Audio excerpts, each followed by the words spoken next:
Yo, what it is, YouTube? It's your favorite content creator coming back with another low energy video. Psych! Yo, what it is, YouTube?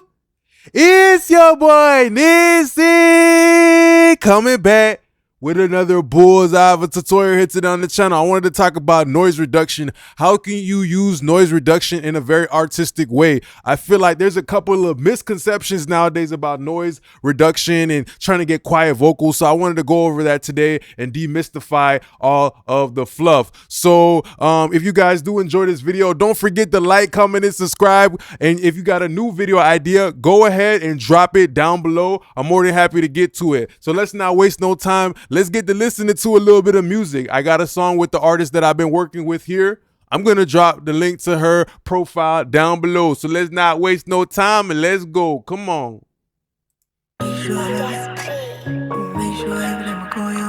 Keep it all business, stick to your route. It's better you have it, expect no handouts. You ain't even tripping, you pulling cash out. Wherever you go, you be giving handouts. Take no vacation, strip to the south. Got it all lined up, move it in, send it out. Been chasing these bands and I can't run out. Gotta make sure I have it in my car, your pouch. Racks in a quarter ounce, I might need 2 accounts. I don't have time to count, this is a large amount. Order and carry out, I gotta hurry up. Yeah, you already know it's a scenario. Luxury craft, they told I'm a carry. Perfect, my parents, stone in my earring. Goes in the gearing, borders I'm clearing. On some much shit, I ain't try here. Fly like a spit. Okay, so you guys got the basic idea of the vocal here today. So I wanted to talk about noise reduction, the history of noise reduction, but how I see noise reduction in kind of like an artistic way. So let's go over this right now. Like the very first forms of actual noise reduction themselves, I'm thinking about something like back in the days when people was wrestling with something they call the noise floor. They had the workflow of the analog, right? The preamp was making noise. Maybe sometimes the microphone had a tube and they had to record at a certain level to beat that noise floor, right? They also had the tape machine that was adding noise. So it was a lot of noise.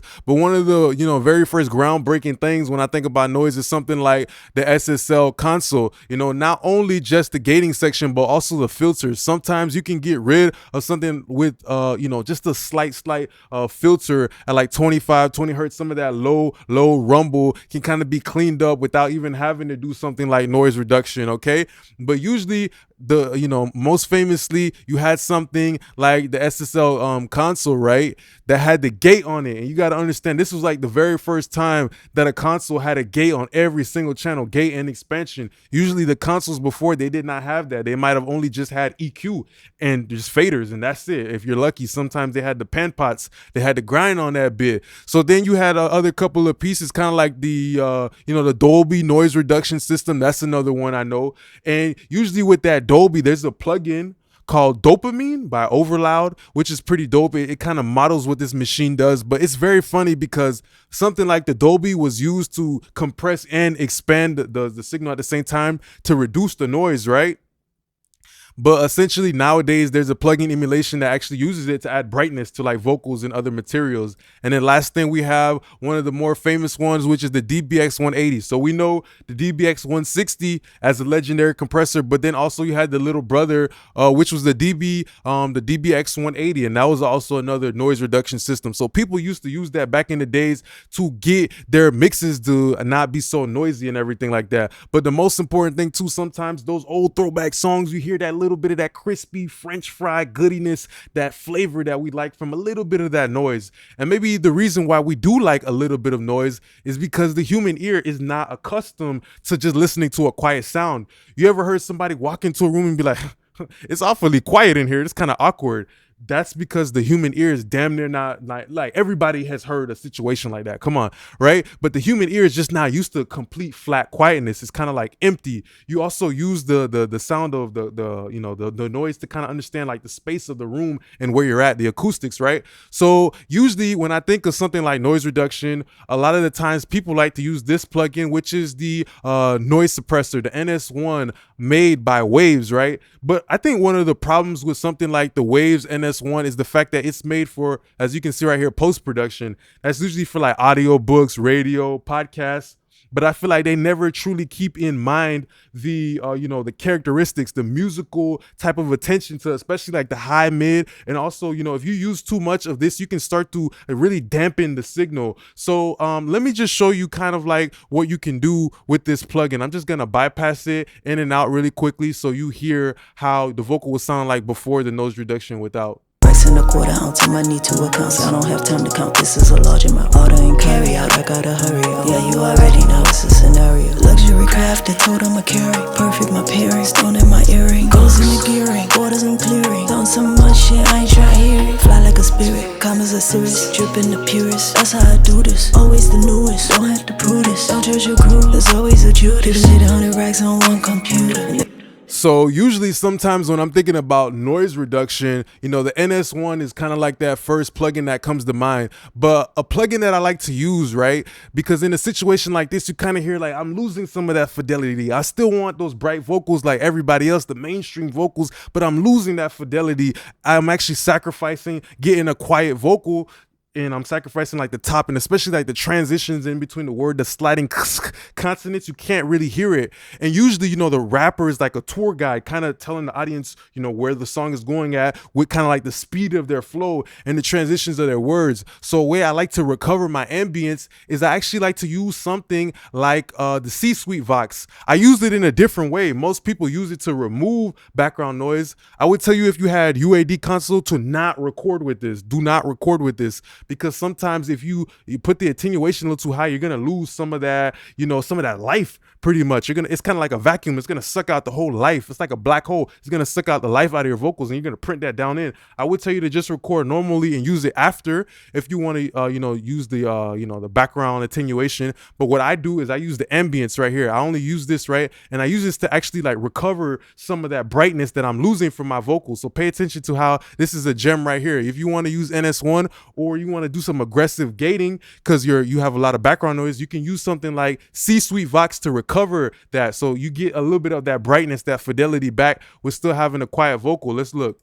In a quarter ounce to my need to account. I don't have time to count, this is a large amount. Order and carry out, I gotta hurry up. Yeah, you already know it's a scenario. Luxury craft, they told I'ma carry. Perfect, my parents, stone in my earring. Goes in the gearing, borders and clearing. Done some much shit, I ain't try hearing. Fly like a spirit, commas are serious. Dripping the purest, that's how I do this. Always the newest, don't have to prove this. Don't judge your crew, there's always a Judas. People need 100 racks on one computer. And if it wasn't, they could've took it out sooner. That money hit my account, I'm like shooters. Fly on jet or supercar cruiser. So that is a little bit of game right there that I love to use a C-Suite Vox for like an ambience recovery. You can also even recover some of the noise, but I usually use room because usually with the room, I'm trying to recover the room tone. There's nothing wrong with having a little bit of the room tone come back in because that's where the person really records at. That's what you want with music. You want it to sound like, okay, this is my space and this is kind of my home and this is where I'm recording in. Like you kind of get a sense of the whole picture of the artist, not just a line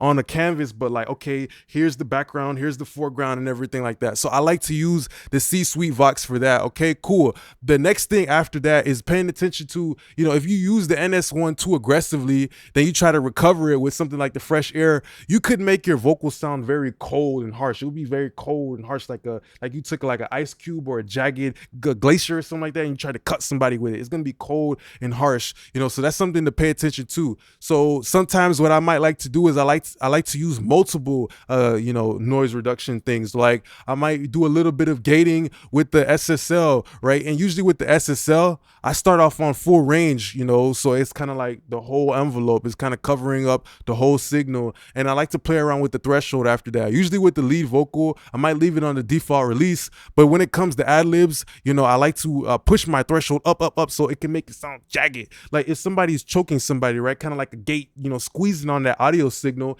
it kind of creates a sense of urgency. If you heard somebody say, help me, what sounds more convincing? Help me or help me, help me. So I use that like psychologically in an artistic way, right? Gating, noise reduction to like noise reduce the shit out of my ad-libs, right? Very, very aggressively. You guys see me do it all the time with another plugin here as well, like RVox. So I might, on the ad-libs, I might put the gate all the way above where the signal is at anyways, just so that little peak can just peekaboo, peekaboo. It kind of creates movement. So that's another great way to use something like a gate. Okay, yeah, but my main thing I'm trying to say here is I might gate with the NS1, the SSL, then the RVOX, so I don't have to do it too aggressively. I kind of let everybody share the noise reduction.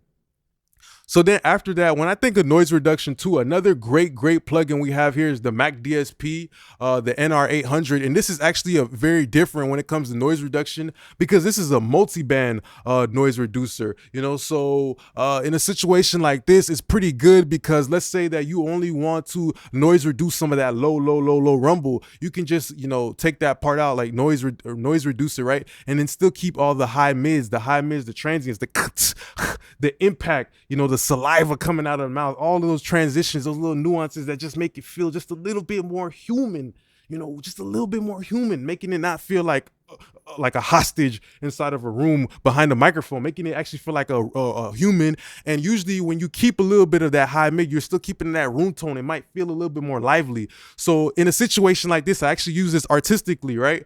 On the hooks, right? The hooks got the McDsp multiband, right? But then the verse parts right here, they don't have it, right? They actually have the NS1, which sounds a little bit more aggressive. So I used it in a way to actually manipulate the height of the vocals. That's another dope way you can use noise reduction. You know, the more high end that you take off, the vocal is going to be sounding like it's sinking a little bit more into the speakers. So pay attention, right? I kind of wanted the hook to feel like it's like a Corvette with the top dropped off. And then I wanted the verses to feel like they're a low rider. So pay attention to the actual height of the vocal. So this is a different way that you can use noise reduction to actually like change the height of the vocal in the speakers, like how it's sitting.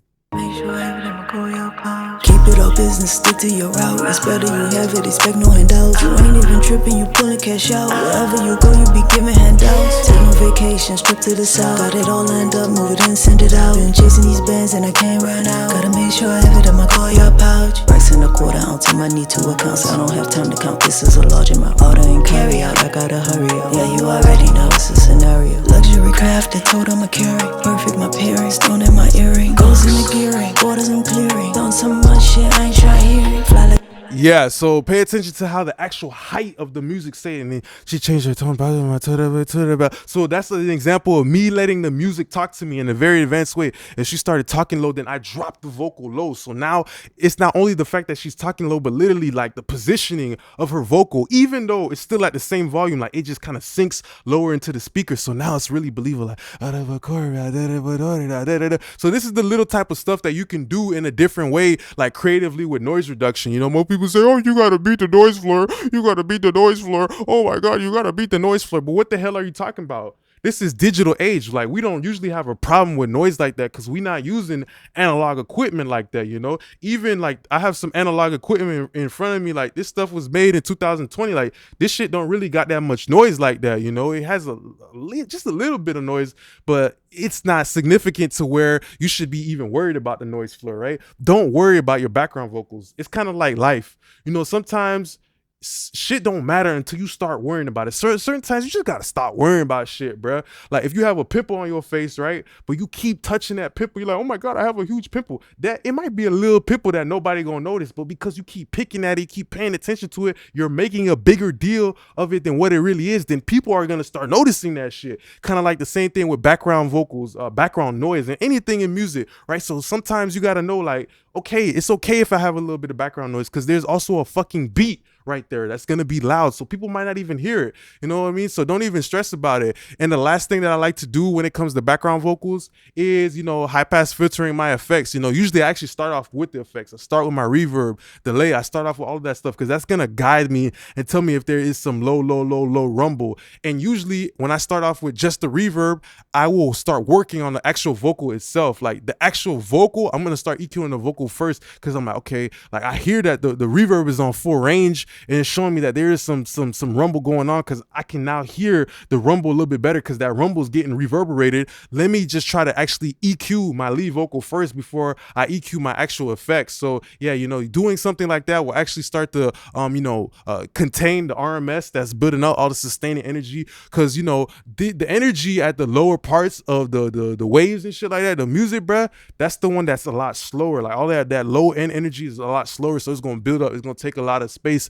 up in your song. So that's another great way to do it. So yeah, those are some different ways that I wanted to show you guys noise reduction, like artistically, how I used it to manipulate the height of the music. You know, like right here sounded lively, and this one kind of sounded ducked off and quite on my quarter around. So, you know, that's a great way to use it. I showed you guys also a multi-band, you know, noise reduction, how, you know, maybe a multi-band noise reduction might be the solution for you rather than to just, you know, do some aggressive NS1 type of noise reduction. Maybe use a multi-band noise reduction. Maybe you even pull out Studio Rack and pull out a multi-band split and put RVox on every single channel and only use the gate, and you get the same effect of that plugin. So there's different ways of going around it. So I just want to say thanks a lot for being a great part of my YouTube family. Just want to say, don't forget to like, comment, and subscribe. Appreciate y'all now. We back in there, be working. We back in there, be working. All right. Appreciate y'all now. Peace.